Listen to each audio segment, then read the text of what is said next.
नमस्कार, एबीपी गंगा में आपका स्वागत है। मैं हूं रोहित सिंह सावल और आप देख रहे हैं देश प्रदेश का सबसे दमदार शो बात तो चुभेगी। चुनावी राजनीति में अगर फूल और कांटे की बात करें तो इसकी तुलना जीत और हार से की जाती है। राजनीतिक दलों की पूरी कोशिश सत्ता दल की दहलीज को पार करने की होती है, जिससे सियासी मैदान में टिकाऊ मौजूदगी दर्ज की जा सके। आज शहरों की सरकार को चुनने का दूसरा दौर था। निकाय चुनाव के दूसरे चरण में जमकर वोटिंग हुई।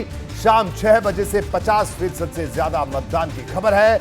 कई जगहों पर तो 60% से भी ज्यादा मतदान हुआ। इसमें पश्चिमी यूपी के कई जिले शामिल हैं, लेकिन मतदान के अंतिम आंकड़े आने का अभी भी इंतजार है। हालांकि जिस तरह से जगह जगह गर्मजोशी दिखी, उससे साफ है कि 13 मई को आने वाले नतीजों में दिलचस्पी पहले से कहीं ज्यादा बढ़ गई है। इस चुनाव को 2024 के लोकसभा चुनाव का सेमीफाइनल बताया जा रहा है। हर दल के अपने अनुमान है, लेकिन नतीजे का ऊंट किस करवट बैठेगा, इसको लेकर अभी पक्के तौर पर कुछ भी कहना जल्दबाजी माना जाएगा। भाजपा को भरोसा है कि एक बार फिर नगर निकाय चुनाव में उसकी बादशाहत कायम होगी। तो समाजवादी पार्टी प्रशासन और सरकार पर धांधली के आरोप लगा रही है। पार्टी का आरोप तो यहां तक है कि चुनाव आयोग सिर्फ मूक दर्शक बना रहा। वहीं भाजपा का पलटवार है कि सपा हार के डर से ऐसे बयान दे रही है। आज मतदान के दौरान कई जगहों पर मारपीट तक की नौबत आई। कुछ जगहों पर जमकर बवाल हुआ। आज के मतदान की हर तस्वीर और हर चुभने वाली खबर मैं आपको दिखाऊंगा और उसका करूंगा पूरा विश्लेषण। आप बने रहिए मेरे साथ और देखते रहिए बात तो चुभेगी।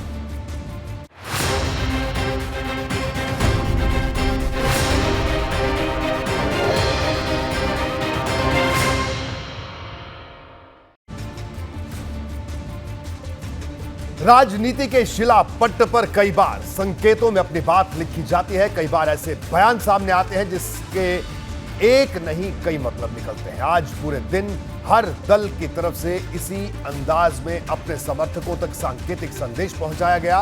पूरी कोशिश इस बात की रही कि अपना कोई भी समर्थक बूथ तक पहुंचने से ना छूटे। उत्साह इतना ज्यादा था कि कई जगहों पर तो दलों के समर्थक आपस में टकराते दिखे। सबसे ज्यादा भिड़ंत सपा और भाजपा के कार्यकर्ताओं और नेताओं के बीच हुई, तो वहीं नेताओं के बीच जुबानी जंग भी जारी रही।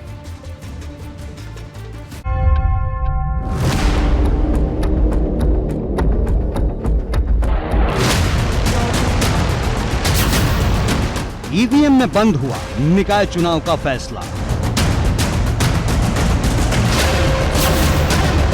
शहर की सरकार के लिए हो गया हिसाब।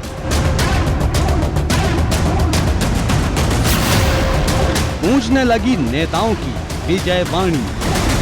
जनता का आशीर्वाद मिल रहा है। मुझे पूरा विश्वास है कि भारतीय जनता पार्टी का परचम लहराएगा।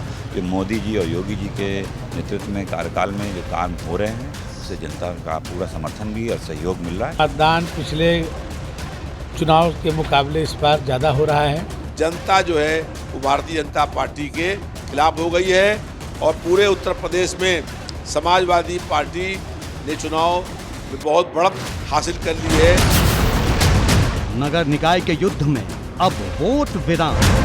नतीजा ये भारतीय जनता पार्टी के पक्ष में है, क्योंकि इस बार पहली बार हमने ग्राउंड पे एक ऐसा माहौल देखा कि जनता चुनाव लड़ रही है। हाथी हाथी हो रहा है इस टाइम तो, और पूरे महानगर में हाथी की संख्या ज़्यादा चलती है। कि भारतीय जनता पार्टी का मुकाबला किसी से नहीं है। भारतीय जनता पार्टी का कार्यकर्ता जिस परिश्रम के साथ लोगों के बीच में रहता है, मैं कह सकता हूं कि मोदी जी, योगी जी, हमारे संगठन के जो अध्यक्ष हैं आदरणीय भूपेंद्र जी, संगठन के बल पे हम लोग 17 की 17 सीट जीते। 24 की पिच पर कौन लगाएगा 23 का छक्का। शायद बदलाव होने जा रहा है और विधायक जी ने भी हमसे कहा था कि वहाँ रहना और अमिताभ भाई के लिए निकलना और हमारे सारे प्रत्याशी भाइयों के लिए निकलना। आशा के अनुरूप कांग्रेस पार्टी को परिणाम मिलेंगे ऐसा मैं मानता हूँ। 13 तारीख का सभी इंतजार करें। देखिए, इस बार अलीगढ़ और अलीगढ़ की सभी नगर पालिकाएँ, नगर निगम, नगर पंचायत, इसमें हम 100% कामयाब होंगे। और खाली अलीगढ़ ही नहीं, हम उत्तर प्रदेश के अंदर 90%, कम से कम 90% निगमों में हम लोग।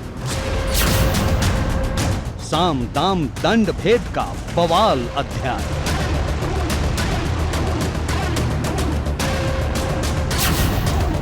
नगर संग्राम का शंखनाद का। हमें पूरा भरोसा है कि उत्तर प्रदेश की शहरी क्षेत्र की जनता भारतीय जनता पार्टी के प्रत्याशियों को, चाहे मेयर का हो, चाहे नगर पंचायतों के वोट बनाने के हों, चाहे जिला हमारे नगर पालिका परिषद के हों, सभी के सब मैक्सिमम रूप से हमारे कमर खिलाने का काम करेंगे। तो मुझे पूरा यकीन है कि जनता का जनादेश विकास के लिए होगा, विश्वास के लिए होगा, और जिस तरह से अपराध और अपराधियों से मुक्त हुआ है उत्तर प्रदेश, उसके लिए होगा। 13 के मुहूर्त में 23 काव्य गुण। कौन बनेगा विजेता, किसकी होगी बत्ती गुल।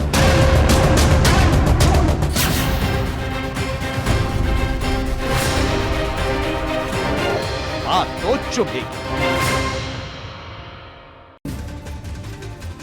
करीब 1 महीने तक चला चुनावी संग्राम अब निर्णायक डगर पर है। निकाय की सत्ता में कौन काबिज होगा, जनता अपना फैसला सुना चुकी है।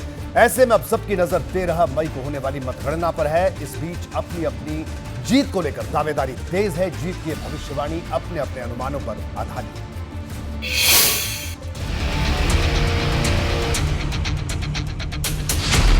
मतदान केंद्रों के बाहर सियासी दलों की गहमा गहमी, मतदाताओं की लंबी कतार, ये बयान करने को काफी है कि निकाय की सत्ता का चुनाव राजनीतिक दलों के लिए क्या अहमियत रखता है।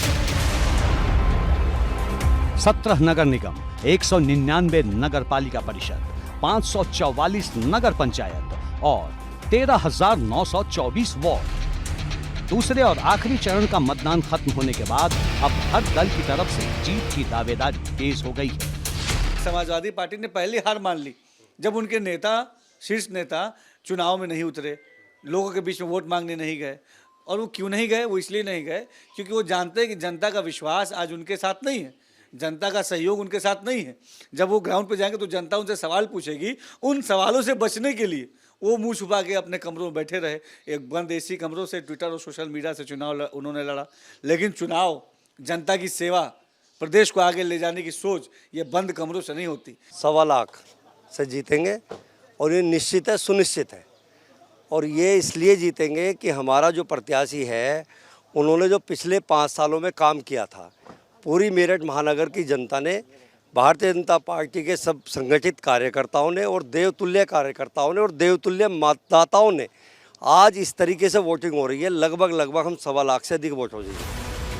भाजपा के इस दावे के पीछे बड़ी वजह निकाय चुनाव के लिए भगवा ब्रिगेड की तैयारी को माना जा रहा है।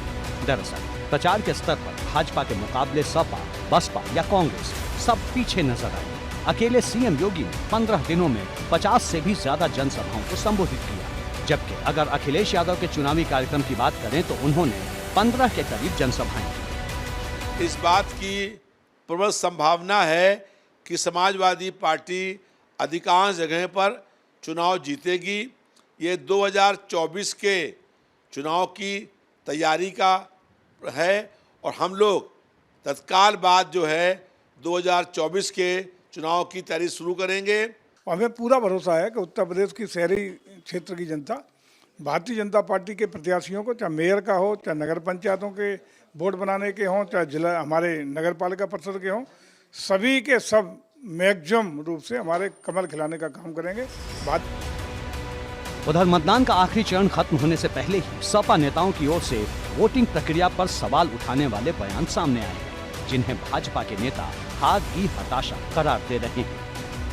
पहले चरण में 37 जिलों में 50% से ज्यादा वोटिंग हुई थी, जबकि दूसरे चरण में 38 जिलों में शाम 5 बजे तक 49.33% वोट पड़े। मतदान के इन्हीं आंकड़ों में काउंटिंग से पहले जीत की तलाश की जा रही है। देखिए, पूर्ण विश्वास है कि इस बार यहाँ पे कमल खिलेगा। हम सब लोगों ने पूरी चुनाव प्रचार के दौरान सभी लोगों ने मिलकर के पूरी मेहनत करी है, जब परिश्रम किया है तो हम सब लोगों को उसका फल मिलेगा। और आने वाले इस नतीजे में आपको कि आज मतदान है और परसों हम लोगों को नतीजे मिलेंगे। मुझे पूर्ण विश्वास है कि सारे नगर निगम, 17 के 17 नगर निगम, हम सब लोग भारतीय जनता पार्टी जीत करके आने वाली है। साइकिल गरीब की सवारी है, नौजवान की सवारी है। जिसको नौजवान चला रहा हो, गरीब का आशीर्वाद, उसकी रफ्तार कोई नहीं रोक सकता। हर एक दल का अपना अपना दावा है और जीत के दावे के पीछे विकास वाला तर्क, जिस पर सबसे बड़ी टक्कर मेरठ नगर निगम में। देखिए बीजेपी पूरे उत्तर प्रदेश में बीजेपी सफाया कर देगी और किसी का कुछ नहीं धरा। विकास हमारा मैंने कहा स्थायी मुद्दा है। हम चाहे केंद्र की सरकार हो, हम चाहे प्रदेश की सरकार हो, वो हमने किया है। और आपने देखा कि पिछले 9 साल में और 6 साल में केंद्र और प्रदेश सरकार के कार्यकाल के अंदर मेरठ का जबरदस्त विकास हुआ है। पूरे देश का हुआ है, मेरठ का भी बहुत हुआ है। तो ये सब चीज़ें होंगी। आज सामान्य जीवन का जिसको ईज ऑफ लिविंग है वो उसको उपलब्ध हो, इसके पूरा प्रयास होगा। और आप देखेंगे कि 5 साल तो दूर हैं, अभी 2 साल के अंदर ही मेरठ का कायाकल्प होता हुआ दिखाई देगा। यूं तो मेरठ नगर निगम भाजपा और सपा के बीच मुख्य मुकाबला माना जा रहा है। हालांकि यहां असदुद्दीन ओवैसी की पार्टी AIMIM भी जीत का दावा कर रही है। हालात सामने हैं आपके। वन साइड हमारी जीत निश्चित है। हम जीतने जा रहे हैं, नगर निगम को जा रहे हैं। आवाम ने हमारे हक में फैसला कर दिया है आज। बिल्कुल अच्छा, इतना कॉन्फिडेंस किस वजह से कि आपको लग रहा है कि सबको छोड़ के आप कह रहे हैं कि आपके हक में फैसला कर दिया? आप देखिए ना, आप माहौल को देखिए ना। आज तो ऐसा नहीं है ना कि 4 दिन बाद वोट डलने वाला है, 6 दिन। आज तो वोट डल रहा है ना। आज तो आवाम जनता जनार्दन ने फैसला कर लिया है ना। सियासी जमातों के दावों से इतर अब सबकी नजर नतीजों पर है। आखिर 13 मई को जब मतगणना शुरू होगी तो किसके कदम शहर की सत्ता की सीढ़ियां चढ़ेंगे।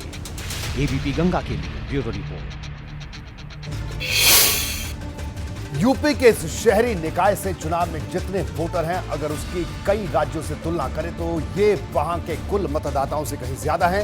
यही वजह है कि इसकी हर तरफ चर्चा हो रही है। यूपी लोकसभा चुनाव की सबसे बड़ी रणभूमि है, इसलिए इस चुनाव के संदेश का असर दूर तक होगा, पूरे देश में होगा। भाजपा के लिए ये अपनी बढ़त को कायम रखने का चुनाव है, तो सपा के लिए हार के सिलसिले को तोड़ने की नई परीक्षा। तो बसपा और कांग्रेस के लिए चुनावी रेस में मजबूत वापसी का वक्त।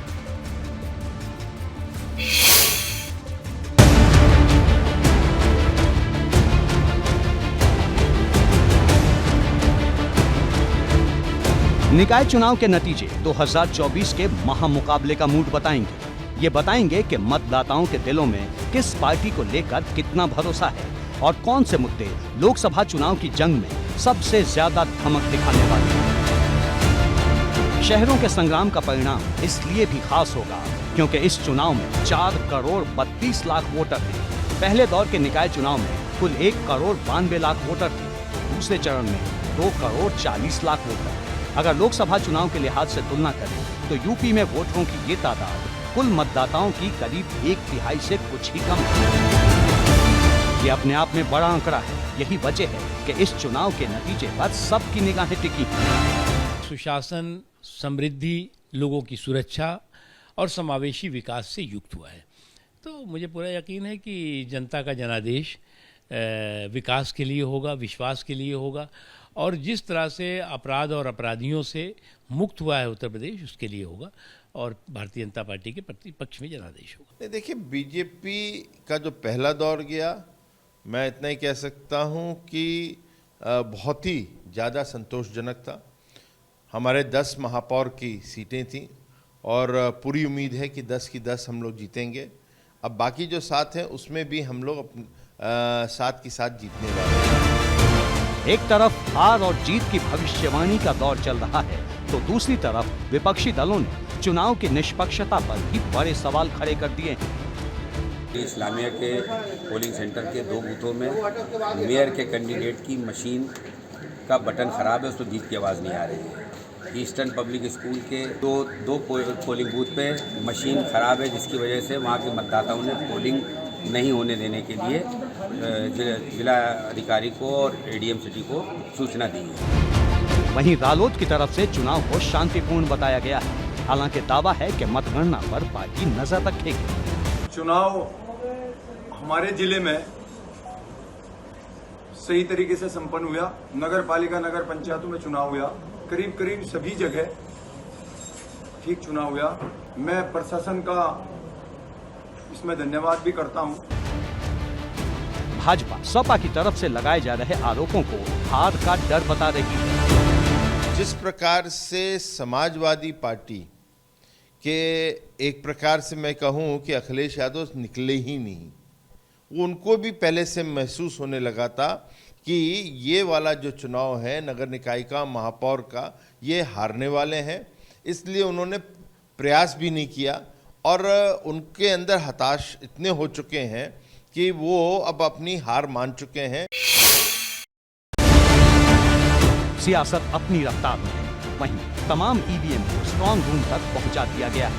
मेरठ नगर निगम के 90 वार्डों के प्रत्याशियों की किस्मत इन्हीं ईवीएम में कैद है और अब देखिए कि कड़ी सुरक्षा व्यवस्था के बीच इन ईवीएम को अब स्ट्रांग रूम भेजा जा रहा है। ये देखिए तमाम पुलिसकर्मी हैं और पूरा सुरक्षा का घेरा बनाकर यहाँ से इन ईवीएम को और इन मतदान कर्मियों को यहाँ से ले जाया जा रहा है। अब सवाल है कि ईवीएम से जब जनता का फैसला बाहर आएगा तो इसकी गूंज कहां तक सुनाई देगी।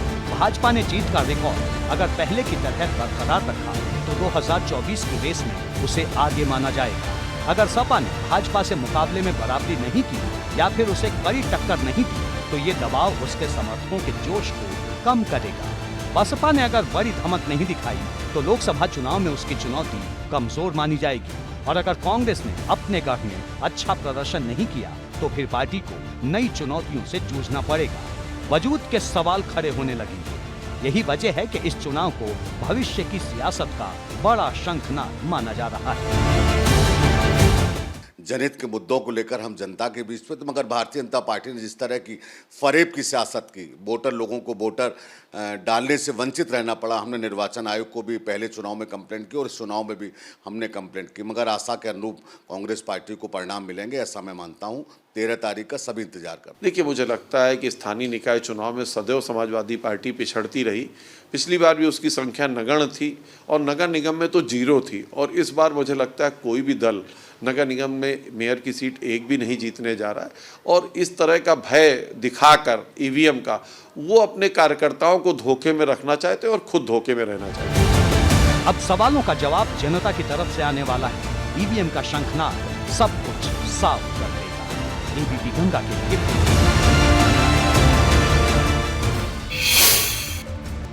मतदान के दौरान आज कई जिलों से चुभने वाली तस्वीरें सामने आई। कहीं झड़प की नौबत आ गई, कहीं हाथापाई हुई तो कहीं सड़कों पर हंगामा बढ़ गया। बूथ से लेकर शहरों की गलियों तक में कई बवाल की खबरें आई। कहीं पुलिस प्रशासन पर सवाल उठे तो कहीं पुलिस प्रशासन पर ही सियासी दलों के नेताओं का गुस्सा बरपा। हालात ना बिगड़े इसके लिए अफसर कई जगह चौकस थे। कहीं सख्ती से काम चलाया गया तो कहीं लोगों को समझा बुझाकर शांत करवाया गया।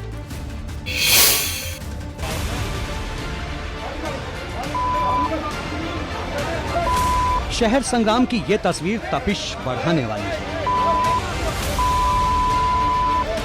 मतदान केंद्र में झड़प की ये तस्वीरें गाजियाबाद के लोनी की हैं। यहाँ भाजपा विधायक नंद किशोर गुर्जर और बसपा नेता असद अली आमने सामने आ गए। दरअसल लोनी के इंटर कॉलेज बूथ पर बसपा नेता असद अली मतदान केंद्र के अंदर मौजूद थे, जिस पर भाजपा विधायक नंद किशोर गुर्जर भड़क गए। उन्हें बाहर निकालने की बात कही तो बात तू तड़ाक तक पहुंच गई।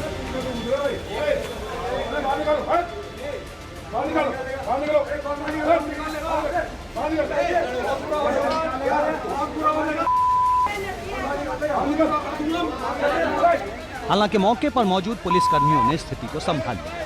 आरोप है कि बसपा नेता असद अली फर्जी वोटिंग करवा रहे थे। अरे भाई, वो अंदर घुसे थे, मैं घुसा था, आपने तो देखा था वीडियो। वो बुरके में किसी महिला को फ्रॉड वोट डलवाने के लिए खुद लेकर प्रत्याशी जाएगा तो क्या फ्रॉड वोट डलने दें? प्रशासन का काम था कि बाहर ही चेक करते। तो प्रशासन चेक नहीं किया तो हमने सीपी गाजियाबाद को भी बताया। उसके बाद सख्ती हुई है तो फ्रॉड वोट 500 पकड़ी गई है। तो मेरी बात गलत कहाँ है? अभी आप जाके पता कर लें। और एक जगह नहीं, लगातार, क्योंकि यह काम तो किसी ने किया नहीं है। लोग जो जेन्युइन लोग हैं भाजपा को वोट डालेंगे, तो बाहर से ला करके फ्रॉड वोट डलवा दो, तो हमारे रहते हो कैसे डलेगी?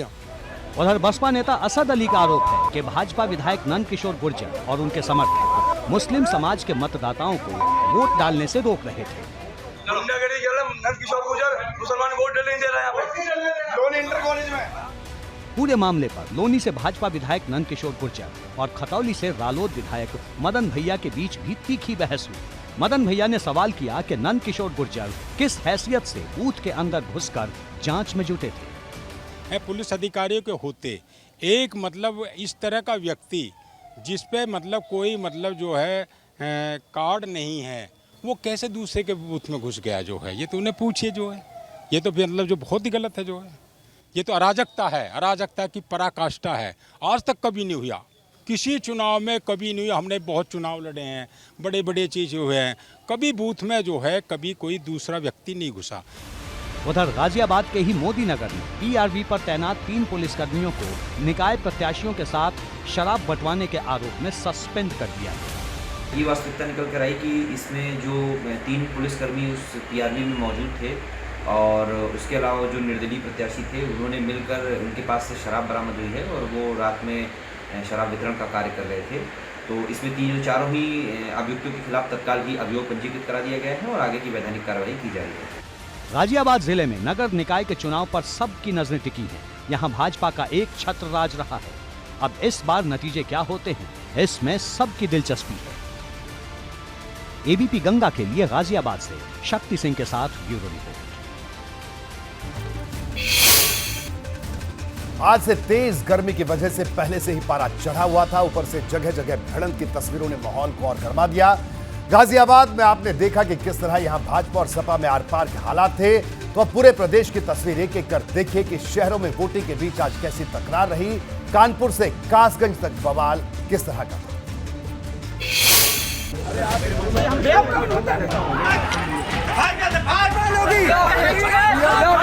निकाय चुनाव के दूसरे चरण की वोटिंग के दौरान इस वायरल वीडियो ने माहौल गर्मा दिया। तस्वीर में नजर आ रहे हैं भाजपा के पूर्व विधायक विनोद कटियार, जिनके खिलाफ यहां जमा लोग कर रहे हैं जमकर नारेबाजी। मामला कानपुर देहात के अमरौधा नगर पंचायत का है। खबरों की माने तो एक पोलिंग बूथ के पास लोगों ने पूर्व विधायक का विरोध शुरू कर दिया। गुस्साए लोगों का आरोप है कि पूर्व विधायक विनोद कटियार बूथ के भीतर जबरन घुसने की कोशिश कर रहे थे। मौके पर एडीएम और एसडीएम के साथ कानपुर देहात के एएसपी भी मौजूद थे। काफी मशक्कत के बाद उन्होंने मामला शांत करवाया। बिठूर में विधायक की एसडीएम से बहस। कानपुर से एक और तस्वीर सामने आई। बिठूर से भाजपा के विधायक अभिजीत सिंह सांगा ने फर्जी वोटिंग का आरोप लगाकर माहौल गर्मा दिया। आईडी कार्ड मांगने पर उनकी एसडीएम के साथ बहस हो गई।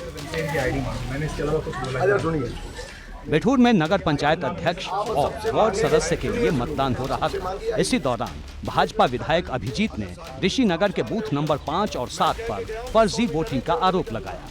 उन्होंने 3 फर्जी वोट डाले जाने की शिकायत की। 3 फर्जी वोट पड़ गया, कौन जिम्मेदार है? विधायक की शिकायत पर एसडीएम सदर अभिनव गोपाल ने जांच का भरोसा दिलाया। इसी दौरान एसडीएम ने एक भाजपा नेता को आईडी दिखाने को कहा। इस पर विधायक और एसडीएम सदर में बहस हो गई। पांचवा चुनाव मैंने सिर्फ इनकी आईडी मांगी, मैंने इसके अलावा कुछ बोला। अरे सुनिए मेरी बात, मैं आईडी मांग नहीं सकता। आप सबसे मांगेंगे, सुनिए आप सबसे मांगिए आईडी, आप भी बात करा दीजिए, यही होना है। बस्ती में बवाल,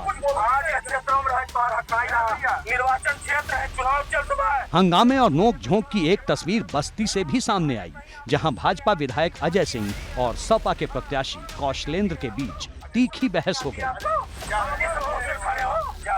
मामला हरैया नगर पंचायत का है। बवाल के बाद भाजपा विधायक अजय सिंह से एसडीएम और एसओ मिले। इसके बाद दोबारा अफसरों के सामने भाजपा विधायक और सपा के नगर पंचायत प्रत्याशी के बीच बहस हो गई। बस्ती में भाजपा प्रत्याशी को पुलिस ने खदेड़ा। बस्ती से एक और हंगामे की खबर आई।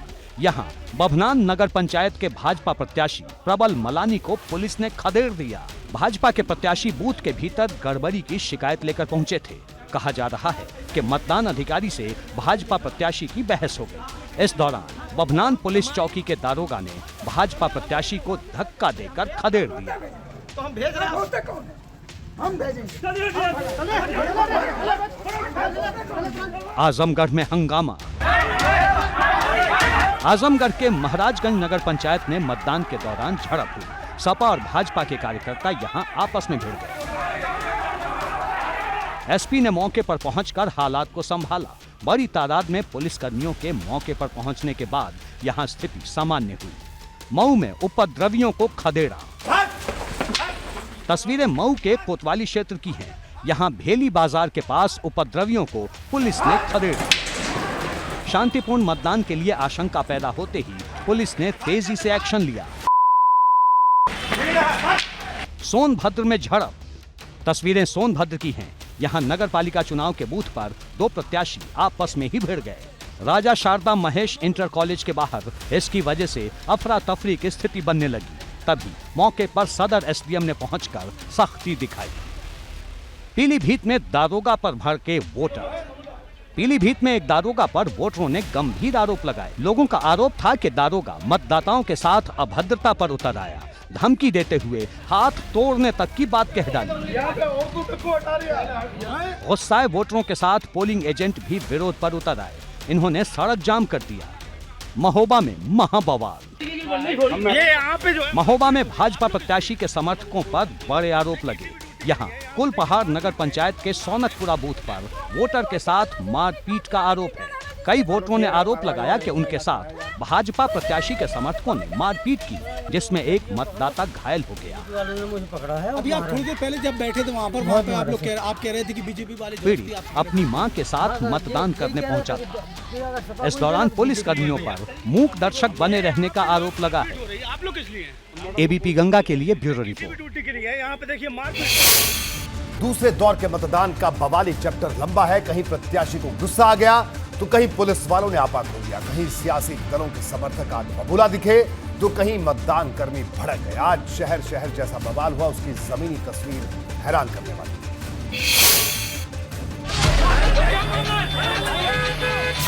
तुम क्यों समझा रहा है? तुम अधिकारियों के बीच क्यों आया? बागपत में नेताजी की आई शामत। तस्वीरें बागपत की हैं।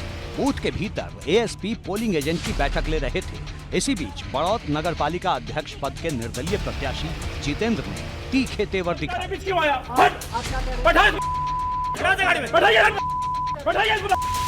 जिसके बाद एएसपी ने निर्दलीय प्रत्याशी को धक्का देकर यहां से बाहर कर दिया। तू क्यों समझा रहा है? इस दौरान इस प्रत्याशी की एएसपी ने जमकर क्लास लगाई। उसे पुलिस ने हिरासत में ले लिया। पूरा वाकया कैमरे में कैद हुआ, जिसके बाद वीडियो वायरल हो गया। महोबा में दारोगा से अभद्रता। तस्वीरें महोबा के कबरई नगर पंचायत की हैं, जहां भाजपा नेता पर दारोगा से अभद्रता के आरोप लगे हैं। आरोपी नगर पंचायत का पूर्व चेयरमैन। इस वीडियो के आधार पर भाजपा नेता पर बूथ पर तैनात दारोगा से गाली गलौज करने और धमकी देने का आरोप लगा है। मत बोलिए, हम क्या बोले बता। चित्रकूट में भिड़ गए प्रत्याशी। चित्रकूट में नए बनाए गए नगर पंचायत मऊ में भाजपा उम्मीदवार और निर्दलीय प्रत्याशी में झड़प हो गई। इसके बाद नेशनल हाईवे पर घंटों अफरा तफरी की स्थिति रही। यहाँ पर भाजपा प्रत्याशी अमित द्विवेदी और निर्दलीय प्रत्याशी संदीप त्रिपाठी के समर्थक आमने सामने आ गए।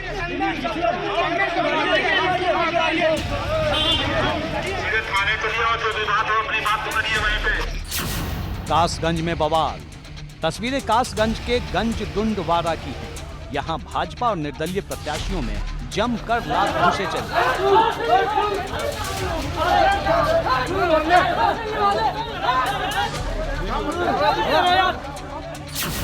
दादरी में दो गुटों में झड़प। दादरी के अग्रसेन आदर्श इंटर कॉलेज के बाहर बवाल हो गया। दो गुट आपस में भिड़ गए। किसी तरह मामले को यहां शांत करवाया गया।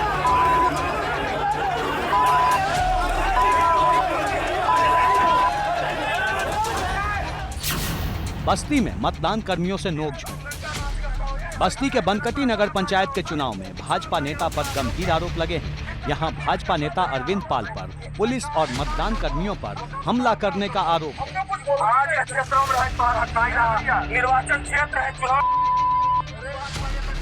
आरोपों के घेरे में आया शख्स बनकटी नगर पंचायत के भाजपा प्रत्याशी का समर्थक है। मेरठ में पुलिस ने चलाई लाठियां। मेरठ में सपा के पोलिंग एजेंट पर पुलिस कर्मी पर लाठी चलाने का आरोप लगा है। मामला मेरठ नगर निगम के फतेउल्लापुर का है। यहाँ एसआई नीरज बघेल पर चुनाव प्रभावित करने का आरोप लगा है। इसकी तस्वीरें वायरल हैं।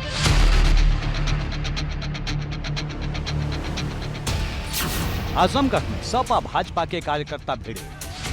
आजमगढ़ के महाराजगंज में सपा और भाजपा के कार्यकर्ता आमने सामने आए। सुबह में शहर के वेस्ली इंटर कॉलेज में दोनों दलों के समर्थक भिड़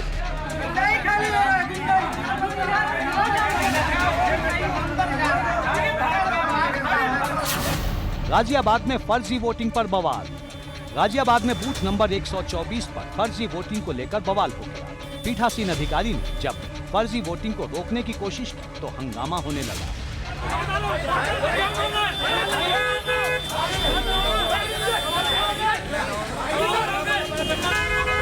बाद में यहां मारपीट की नौबत आ गई, जिसमें एक युवक जख्मी हो गया। एबीपी गंगा के लिए ब्यूरो रिपोर्ट।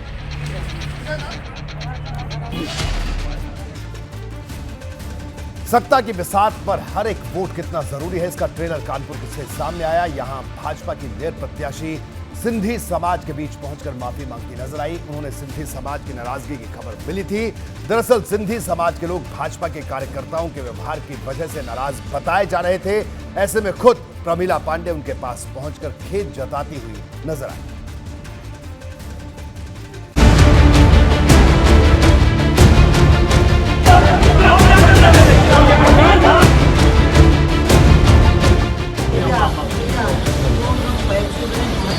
अरे आप आज का काम आपको मेरा वोटिंग कर दो। बिल्कुल जो आप लोगों ने सोचा नहीं। वोट के लिए हाथ जोड़े हुए लोगों से माफी मांगते हुए भाजपा प्रत्याशी प्रमिला पांडे की ये तस्वीर सुर्खियों में है। दरअसल प्रमिला पांडे को खबर मिली थी कि भाजपा कार्यकर्ताओं की कार्यशैली से वार्ड नंबर 69 में सिंधी समाज के लोग नाराज हैं। यहाँ सिंधी समाज के 2000 से भी ज्यादा वोटर हैं। ऐसे में प्रमिला पांडे खुद ही सिंधी समाज के लोगों के बीच पहुंच गए।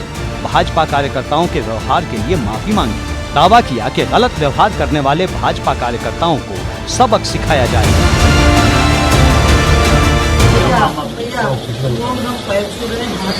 अरे आप आज का काम आपको मेरा वोटिंग कर दो।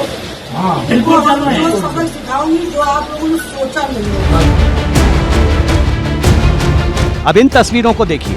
भाजपा से सिंधी समाज की नाराजगी की बड़ी वजह यही तस्वीरें बताई जा रही हैं। ये तस्वीरें बीच सड़क पर झड़प की हैं। तस्वीरों में दिख रहे कई लोगों के शर्ट पर कमल निशान लगा है, तो एक युवक ये भी कहता दिख रहा है कि ये गुंडों की सरकार है। वोट नहीं गुंडियाई ज्यादा हो रही है। गुंडियाई कर रहे हैं, गुंडियाई कर रहे हैं। ऐसे जीतेंगे, ऐसे जीतेंगे, गुंडियाई करके जीतेंगे। कुछ लोग हैं जिनके साथ इस तरीके का व्यवहार किया गया है, वो दावा कर रहे हैं। उनसे बात करते हैं। क्या नाम है आपका? अविनाश। अविनाश जी, क्या हुआ था आप लोगों के साथ? हम लोग सर बस वहाँ बैठे हुए थे, हम लोगों को चिल्लाने की आवाज़ आई, गाली गलौज की कि अमित खत्री को बाहर निकाल, और वो माँ बहन की गालियाँ दे रहे थे। इतने लोग थे, वो भाजपा का ही नारा भी लगा रहे थे उस समय। और चूंकि हमारा समाज बढ़ चढ़ के वोटिंग करता, उनका मंशा ये थी कि यहाँ पे वोटिंग ना हो पाए, लेकिन हम लोगों ने उसके बाद और बढ़ चढ़ करके वोटिंग की है। ये सब करने की जरूरत क्या है? उन लोगों को क्यों नाराज हैं? ये वो इसलिए नाराज है कि उनको ऐसा लग रहा था कि हमारा पूरा समाज एक निर्दलीय प्रत्याशी का समर्थन कर रहा है, जिसने हम लोगों के बीच में 5 साल रह करके काम किया है। पूरा समाज उसका समर्थन कर रहा है। ये चीज उनको नागवारा गुजर रही थी, इसीलिए उन्होंने ये सुनियोजित तरीके से ये हमला किया है। हाँ, पोलिंग सबने की है। पोलिंग सबने की। ये सारा पूरा शहर नोट कर ले कि सिंधी समाज किसी भी पार्टी या किसी के दबाव में वोट नहीं करता है। हम अपने प्रत्याशी को खुला समर्थन करते हैं। इन्हीं तस्वीरों को लेकर सिंधी समाज के लोगों ने आरोप लगाया था कि निर्दलीय उम्मीदवार का समर्थन करने पर भाजपा के कार्यकर्ताओं ने गाली गलौज की, घर में घुसने की कोशिश की और मारपीट भी की। हालांकि बताया जा रहा है कि प्रमिला पांडे के पहुंचने और सिंधी समाज के लोगों से माफी मांगने से उनकी नाराजगी काफी हद तक कम हो गई है। लेकिन इन तस्वीरों ने भाजपा के सामने नई चुनौती जरूर खड़ी कर दी है। एबीपी गंगा के लिए कानपुर से रतीश त्रिवेदी के साथ ब्यूरो। और अब बात एक ऐसी खबर की जिसका वास्ता तो महाराष्ट्र से है, लेकिन पूरे देश की सियासत पर इसका असर होना तय है। दरअसल आज सुप्रीम कोर्ट ने शिवसेना के उद्धव ठाकरे गुट की उस याचिका पर फैसला सुनाया जिसमें शिंदे गुट के 16 विधायकों को अयोग्य ठहराने की मांग की गई थी। लेकिन सुप्रीम कोर्ट के फैसले ने पूर्व राज्यपाल भगत सिंह कोश्यारी को चर्चा के केंद्र में ला दिया। सुप्रीम कोर्ट ने भगत सिंह कोश्यारी के महाराष्ट्र के राज्यपाल रहते हुए उद्धव ठाकरे की सरकार गिराने में उनकी भूमिका पर सख्त टिप्पणी की है, जिसके बाद सवालों की सुई भगत सिंह कोश्यारी की ओर घूम गई।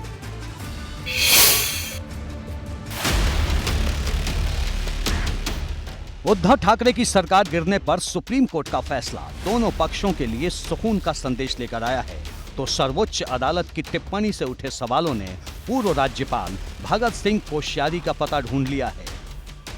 इस देश में अब प्रजातंत्र, उसकी रक्षा करना हमारा काम है। जैसे सर्वोच्च न्यायालय ने कहा कि अगर मैं रिजाइन नहीं करता, मैं इस्तीफा नहीं देता, तो शायद मैं वापस मुख्यमंत्री बन जाता। मैं मेरे लिए नहीं लड़ रहा हूँ, मेरी लड़ाई जनता के लिए है, मेरे देश के लिए, मेरे राज्य के लिए है।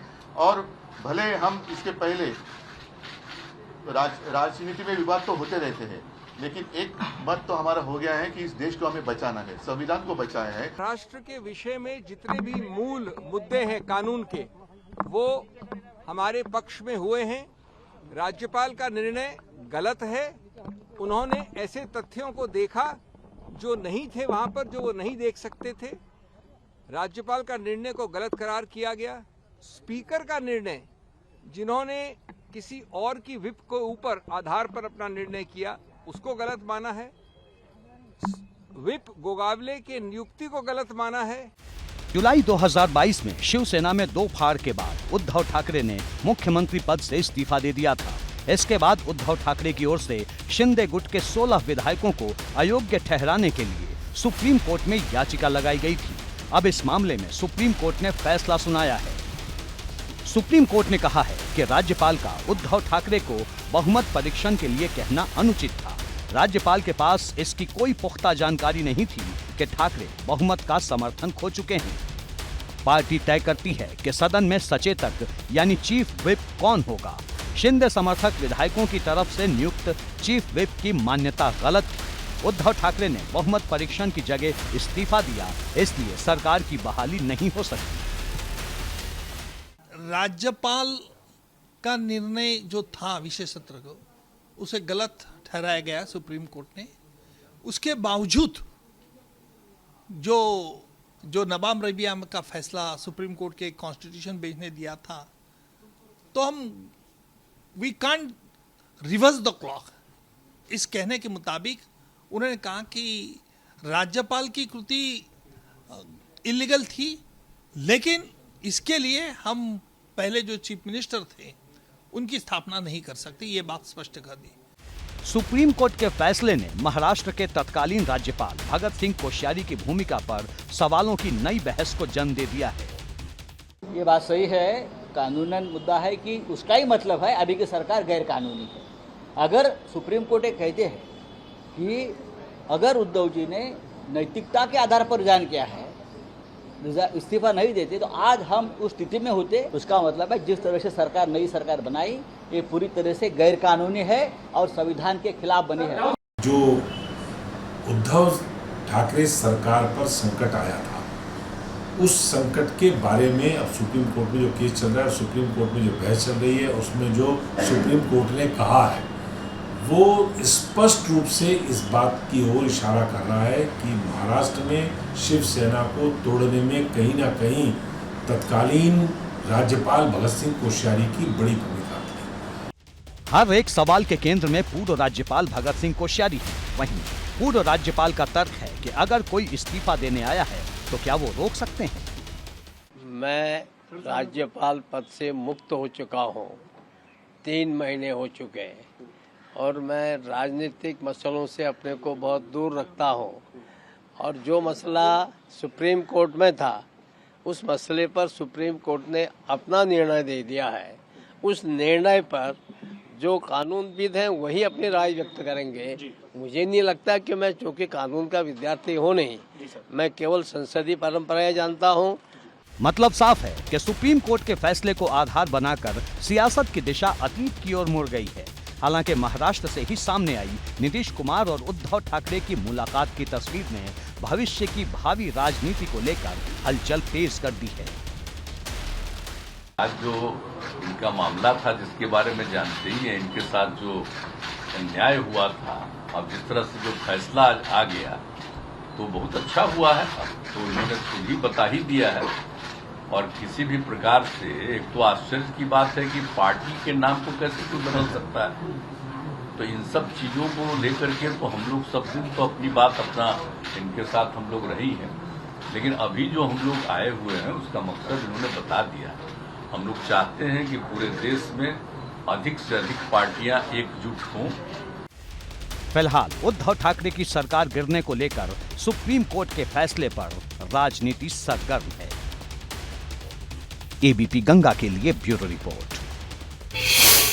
निकाय चुनाव के आखिरी चरण की वोटिंग खत्म होने के साथ ही मतदान प्रक्रिया पर सवालों का नया चैप्टर खुल गया। सपा अध्यक्ष अखिलेश यादव ने इस पर लिखित बयान जारी किया। उन्होंने मतदान में धांधली के आरोप लगाए हैं। निकाय के साथ ही इसमें विधानसभा उपचुनाव का भी जिक्र है।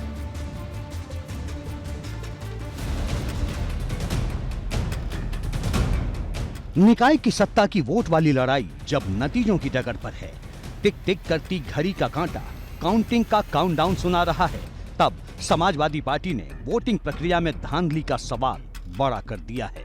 सपा की ओर से जारी लेटर में साफ लफ्जों में कहा गया है कि भाजपा सरकार के इशारे पर जमकर धांधली की गई है। प्रशासन और चुनाव आयोग मूक दर्शक बना रहा। भाजपा की ओर से भय और आतंक का माहौल बनाया गया। मुस्लिम मतदाताओं को वोट नहीं डालने दिया गया। कई जगहों पर बूथ कैप्चरिंग की शिकायत मिली है। रामपुर और स्वार विधानसभा में चुनाव निष्पक्ष ढंग से नहीं होने दिया गया। समाजवादी पार्टी ने इन आरोपों के साथ ही एक और लेटर शेयर किया है, जो दूसरे चरण की वोटिंग से पहले ही निर्वाचन आयोग को भेजा गया था। इस चिट्ठी में समाजवादी पार्टी की ओर से आशंका जताई गई थी कि मतदान केंद्रों पर धांधली की जा सकती है। नगर निकाय चुनाव में भारतीय जनता पार्टी की सरकार ने प्रशासन का दुरुपयोग करके सत्ता और धन बल के सहारे चुनाव जीतने का काम किया है। वोटर लिस्ट में बहुत भारी गड़बड़ियाँ थी। 4 तारीख को जो चुनाव हुए थे उसमें भी, और जो आज चुनाव हुए हैं उसमें भी वोटर लिस्ट में बहुत लोगों के नाम काट दिए गए। समाजवादी पार्टी के जो समर्थक थे उनके नाम काट दिए गए। वोटिंग प्रक्रिया पर समाजवादी पार्टी के सवाल तीखे हैं। सपा की ओर से इससे पहले भी वोटिंग प्रक्रिया की निष्पक्षता पर सवाल उठाए जा चुके हैं। दूसरी जगहों पर जहाँ हम गए बहुत अच्छा वोट पड़ा है, जो पहले चरण में भी और दूसरे चरण में भी पड़ेगा। अगर प्रशासन निष्पक्ष रहा तो बहुत जगह हमारी असाधारण रूप से बड़ी सफलता हमारी पार्टी। मतदान के दौरान धांधली को लेकर सपा लाल है तो भाजपा इसे हार की हताशा करार दे रही है। देखिए, समाजवादी पार्टी जब जब चुनाव हारती है तब तक उसके कारणों का पहले से ही अपना प्रस्तावना मूड बना लेती है।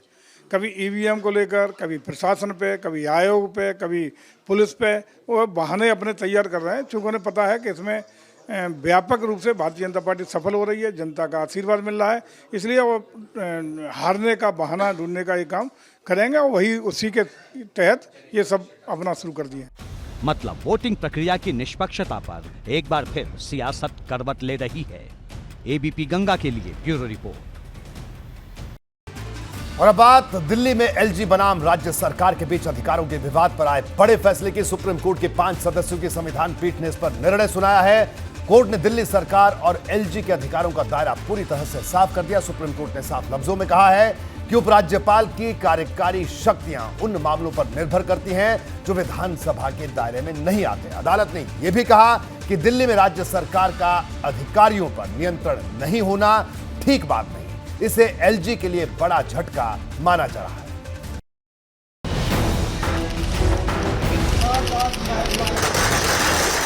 दिल्ली सरकार और उपराज्यपाल के अधिकारों पर सुप्रीम कोर्ट का फैसला आम आदमी पार्टी के दफ्तर में जश्न का संदेश लेकर आया है।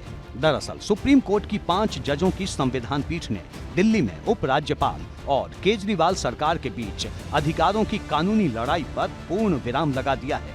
सुप्रीम कोर्ट का फैसला दिल्ली की केजरीवाल सरकार के पक्ष में है।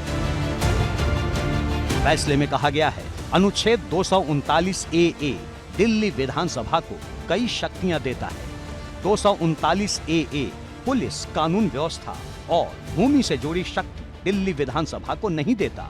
विधानसभा राज्य और समवर्ती सूची से जुड़े कानून बना सकती है।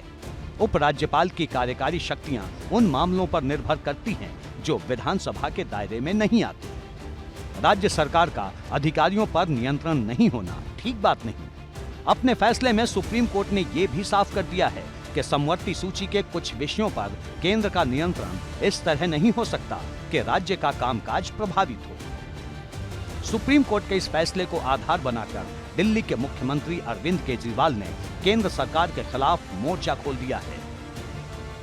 दिल्ली पे राज करना है तो दिल्ली के लोगों का दिल जीतो ना, कि अगली बार आम आदमी पार्टी को वोट ही ना दें लोग।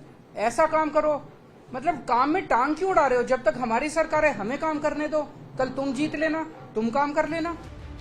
माना जा रहा है कि कोर्ट के फैसले के बाद दिल्ली में कई अधिकारियों की ट्रांसफर पोस्टिंग हो सकती है, जिसके संकेत खुद अरविंद केजरीवाल ने दिए हैं। साफ है कि कोर्ट के फैसले के बाद अरविंद केजरीवाल फुल फॉर्म में हैं।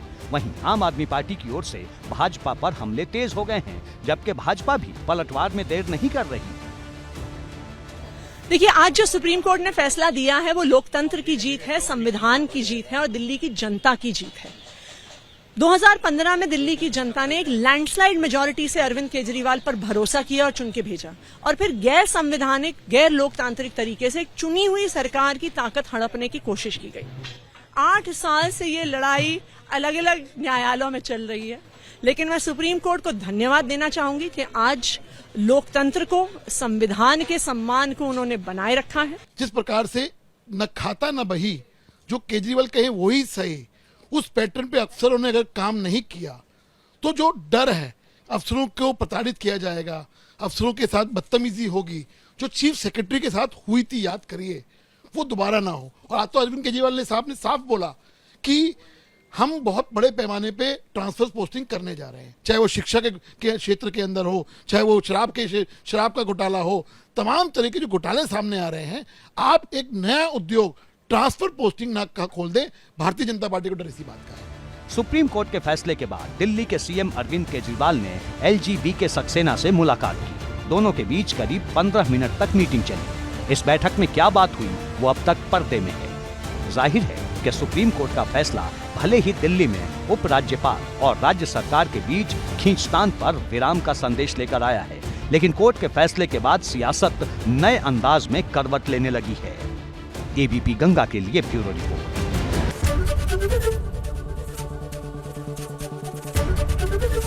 एबीपी गंगा, खबर आपकी, जुबान आपकी।